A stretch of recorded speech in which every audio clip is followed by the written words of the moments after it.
Good morning. Good morning, everyone, and I'd like to welcome all of you to Blythedale Children's Hospital. Senator Schumer, on behalf of the Board of Trustees, our staff, our patients and their families, I would like to offer you an especially warm welcome. Unfortunately, I welcome you here under circumstances that we in the pediatric healthcare community are deeply worried about, with regard to the draconian health policy debate going on in Washington.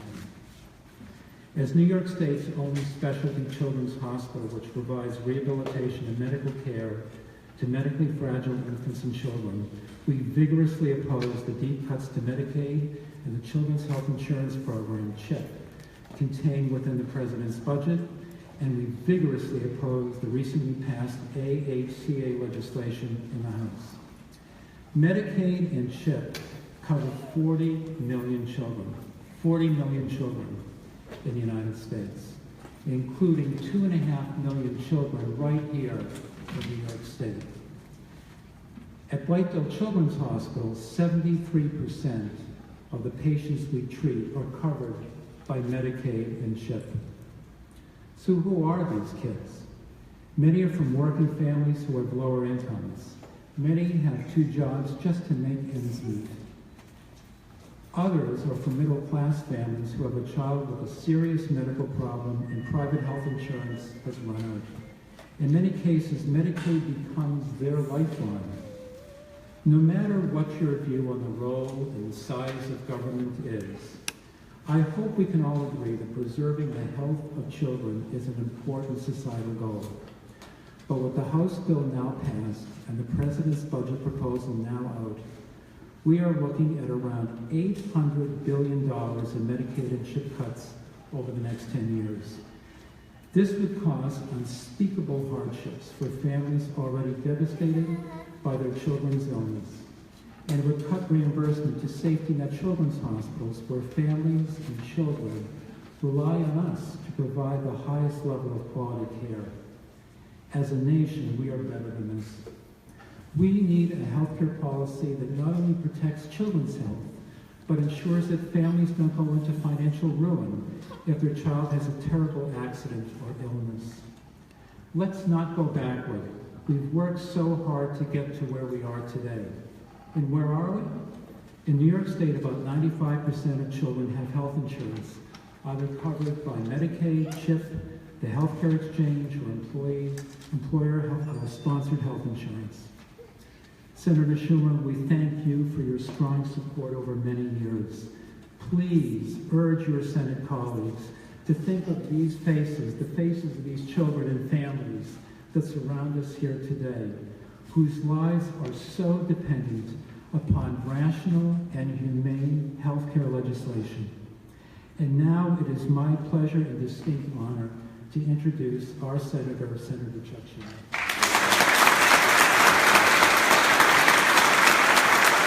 Thank you. Thank you very much. Thank you. Thank you. Thank you. Well, first I want to thank Larry Levine for those very excellent remarks and for being a great CEO here at Blythedale, which is just a unique and wonderful institution that is prized in our whole state. I want to thank all the people who work here. I want to thank the doctors, of course, and the nurses, the administrators, all the way down to the people who keep the place clean late at night.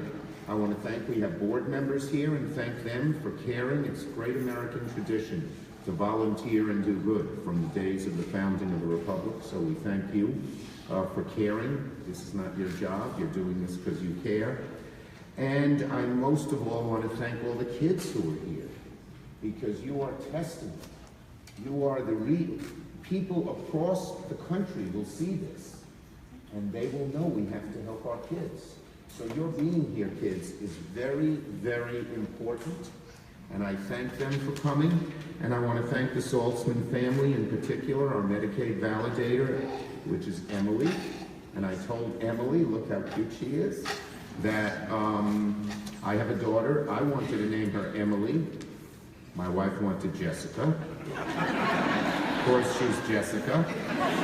But she's Jessica Emily. That's how it works in our family. I tell people I wanted 4 children, my wife wanted 2, and so we compromised and had 2. But I want to thank the entire Saltzman family, Emily's older sister Ella, who is such an important part of Emily's life, and of course Renee and Jeremy Saltzman as well. So let me go into what's going on here. First, we're a society that is an affluent society.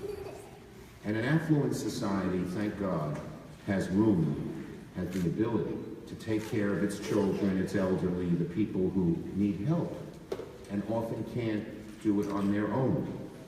And the idea that because of our affluence, that we should turn the clock back in a certain sense. In Washington, some of the very wealthiest people are leading the charge on turning the clock back just befuddles me. You know, it's great that America's an affluent society. It's great that people make a whole lot of money. I think that's good. But to then say that we have to, just take things away from kids like this so people can get a further tax break, which is what the health care bill is all about, just doesn't make sense to me. Doesn't make sense to me. I tend to be moderate on these things, but it just bothers me. So let me talk about what's happening. As you all know, the House of Representatives passed a health care bill. It's called Trump Care. And the president just released his budget for 2018. And it has a double whammy for our kids who need help. The kind of great help they get here at Blythedale. What kind of cuts? Well, in the health care bill that was passed, they cut Medicaid by $800 billion. And some people think Medicaid is just a program for the poor. It's a good thing that it's a program for the poor. But it's become a program that goes way beyond that. Opioid addiction. That's a real problem here in Westchester County. Medicaid funds it. What about all the people who have parents in nursing homes? 60% of the nursing home dollars come from Medicaid. And you could be a couple, say 45 years old, making good money, making a good salary. But if your mother or father, and you're trying to save for college, I'm sure that's what the Saltzmans are doing, and you're trying to make ends meet, and then if this Medicaid cut goes through, it's a good chance your parents will be kicked out of the nursing home. What do? Pay thousands of extra dollars out of your pocket? Take them in if you don't even have room for them? So it affects everybody. But the thing that's the most touching is our kids. And cutting the Medicaid program, as I'll talk about in a few minutes, really hurts kids and kids here at Blythedale. And then in the budget, to add insult to injury, they proposed a dramatic cut of the CHIP program. I was in the Congress when we passed it, the Child's Health Insurance Program. If you're on Medicaid, you can get help. But if you're a middle-class family, CHIP helps you with your child's health when you need it. And they're trying to cut that as well. So, let me go over some details. At this wonderful institution, I'm so proud of it. And I really thank, whoops, sorry, it is my phone, but it's not in my pocket. My aide has it, but I recognize the ring. In any case, at this great hospital that Mr. Levine talked about, and that all of you help in so many different ways, 74% of the patients are covered by Medicaid in some way. Thousands can pay for care because of Medicaid. So Emily here, and you're brave and nice to be here, Emily. And I told Emily, kids across the country will see this. And it will help keep the money so that the kind of great care you've gotten, it makes you have a great life, and you can wear your nice little pink shirt with a heart on it. Other kids will be the same. Well, Emily was a healthy, active 7-year-old. She had a severe brain injury when she fell. Kids fall, praise God. Most times they don't have a permanent injury, but sometimes it happens through no fault of the child or the parents or anything else. And so she had traumatic brain injury. She had several weeks of acute care hospitalization, And then she came to this heavenly place, Blythedale. And she got intensive rehabilitation, medical care, and she's recovered. I'm going to give a high five for her recovery. And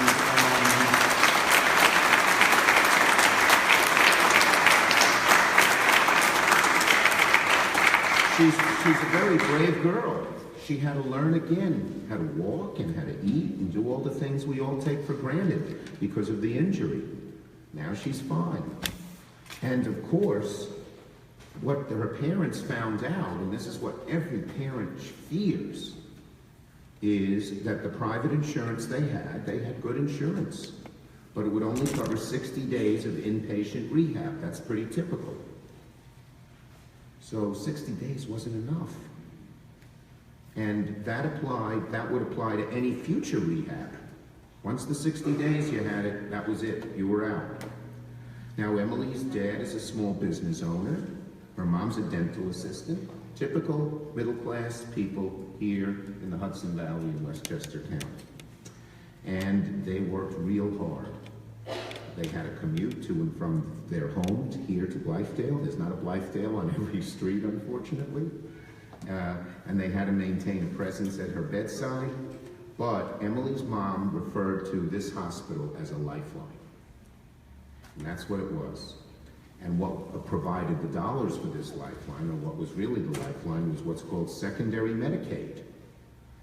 And that paid for the ongoing rehab and medical needs that made her the healthy girl she is today. And it gave her 4 months of inpatient stay, 4 months of additional rehab, and she's still able to see rehab when she needs it because of this secondary Medicaid coverage. This would be slashed under this bill. Why? There's not a choice. It's not as if some people in Washington, when you hear them, would believe, oh, the parents are lazy. If they only worked, they could get her medical care. It's ridiculous. That's not the world I know. It's not the world you know. And so, Medicaid is great. And half the Medicaid recipients are children. In New York, 38% of all Medicaid and CHIP enrollees total are children. And here are some numbers about how important Medicaid is. 51% of our newborns, 47% of our toddlers, and 39% of children with disabilities depend on Medicaid. Okay? Here's some data. In Westchester County alone, 155,000 people had some form of Medicaid, many of them elderly in nursing homes.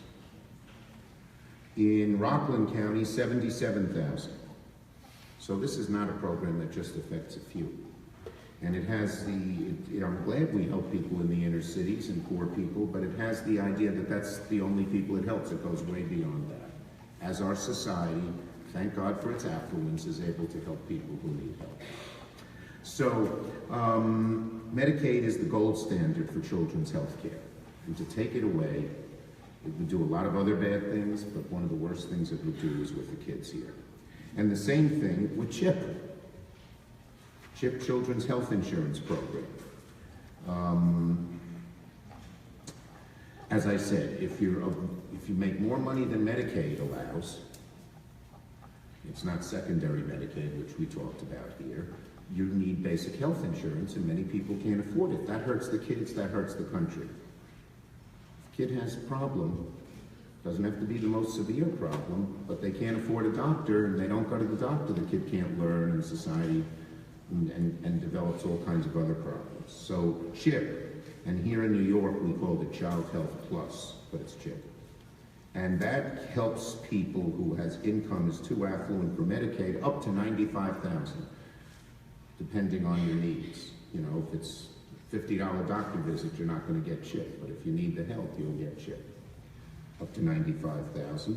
It contributes 65% of the funding for Child Health Plus. New York State does the rest. And in a place like Westchester, we have among the highest enrollment in CHIP in the state.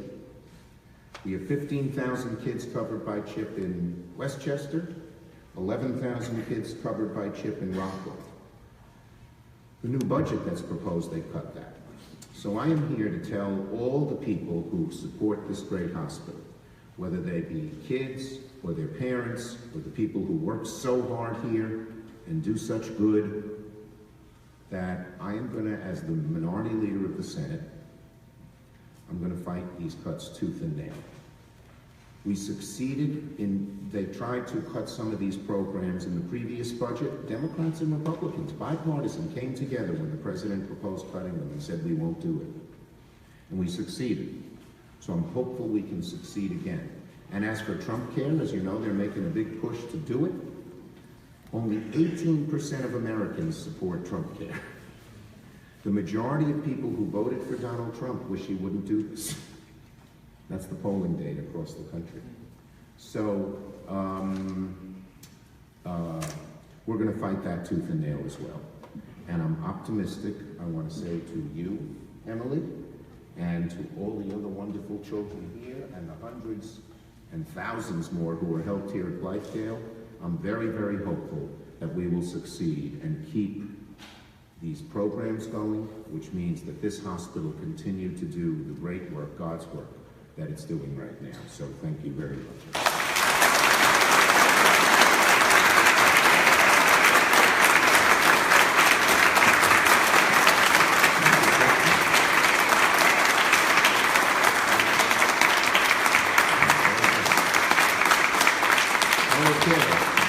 Far more important than hearing from me is hearing from Emily's mom, Renee Saltzman, and she's going to say a few words, and I hope everyone will listen to her because it's really important what she says. Thank you.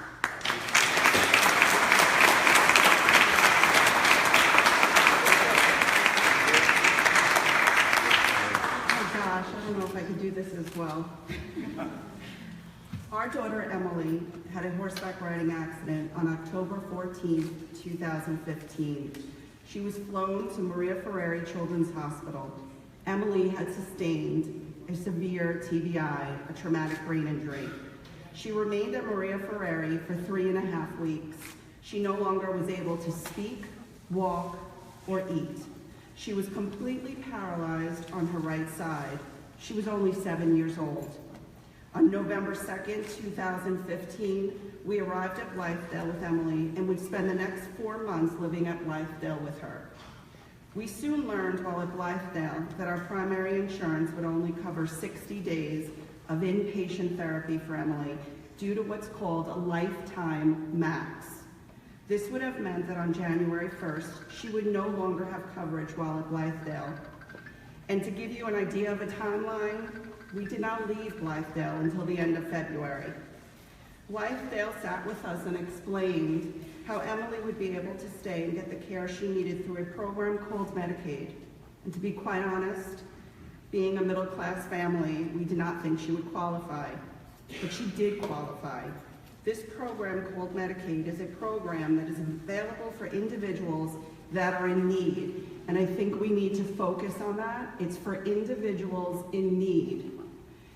It's a program that supports individuals with disabilities, for children that are in a very similar situation like Emily. Our family found ourselves in this place that we never thought we would be, having a child with a traumatic brain injury, a disability, and not having medical coverage to carry her through her recovery. Medicaid made it possible for Emily to stay at Blythedale as an inpatient and to continue her care as an outpatient at Blythedale, and she continues to have Medicaid for her therapies.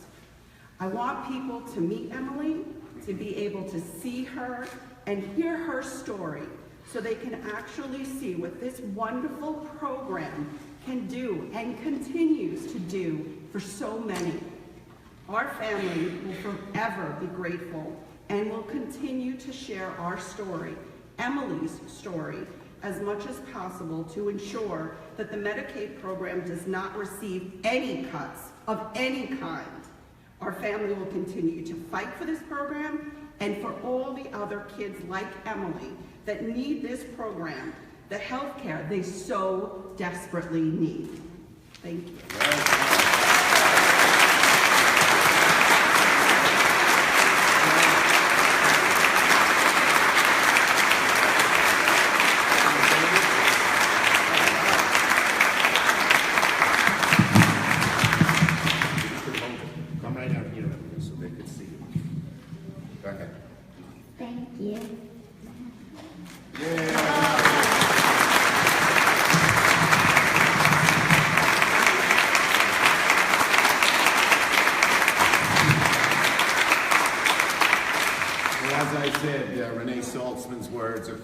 powerful than mine.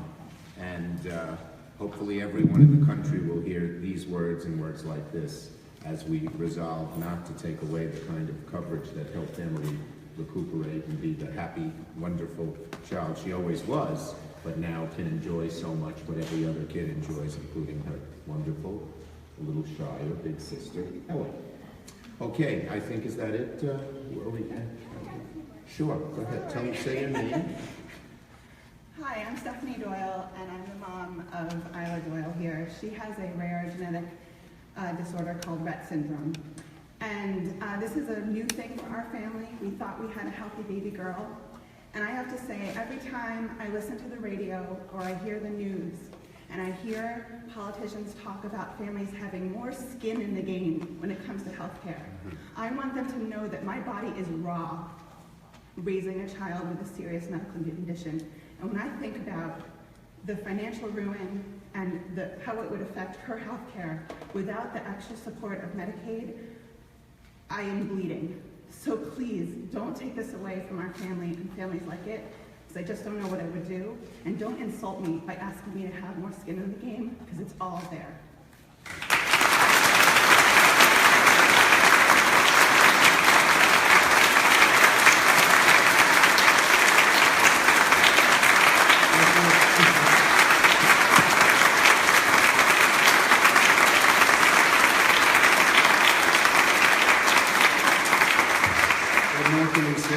After hearing Renee and Mrs. Doyle, what more can you say? And it's just the skin in the game. She knows. And the very people who are advocating this are, again, you know, I mean, they're among the most affluent people we have. People like the Koch brothers who have a fortune. Good. And they want to cut things like this. So that, whatever. Anyway, they were great and eloquent, and really appreciate it. We'll take some questions from the media, if there are any. I mean, there's not much to say. But if you have questions, you may ask. Senator, how likely do you think proposed budget cuts in Medicaid are? Well, they're busy debating how much to cut in the Republican Senate caucus. They said on the House side, they cut a lot, and they're debating whether to cut as much, but even cutting some is not going to do the job. This is working. If there's waste in these programs, find it, but you don't just take a meat axe and cut the whole thing, which is what would be done here. So I am hopeful, actually optimistic, that we can beat these back, and I'm doing everything I can to make sure that happens. I mean, we've built up this, and you know, we don't want to go back to the 1890s, where everyone was on their own, and it was tough rocks if, you know, you had a bad break.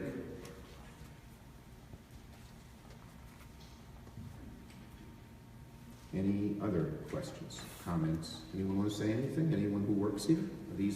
How many of you work here at Blythedale? Raise your hands. Well, thank you so much for the great work you do. How many total people work here? 600. 600, doing God's work.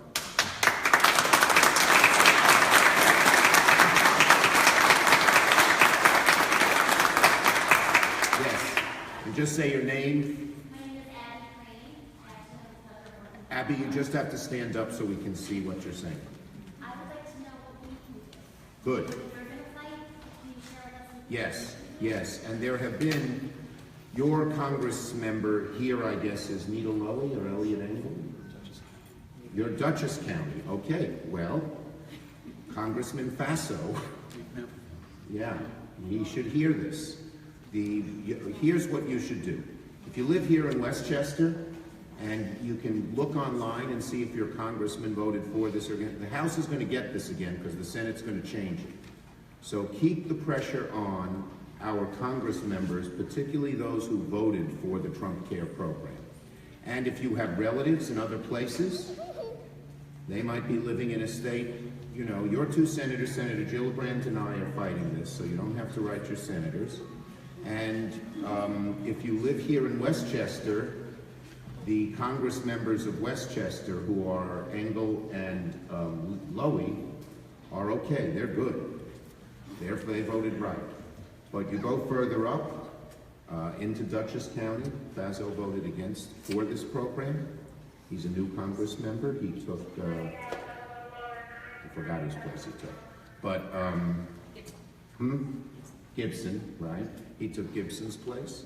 And you should, any of your friends and relatives in other states, if every hospital employee, I met with the head of the American Hospital Association, I met with the head of the Children's Hospital Association. If every employee would simply send an email to their congressman and their senator saying, don't vote for these cuts, it would make a huge difference. Because these days, with online, lobbying is much more grassroots. You have more power than you used to. So Larry Levine going over and telling the congressmen and senators is good. You emailing them directly, each individual employee, is even better. And the best thing of all is what we did here today, and to show the human stories here, because a lot of people don't know them. Thank you for asking me. Any other questions or comments? Okay, well, thank you all for coming, and I hope everyone has a good night.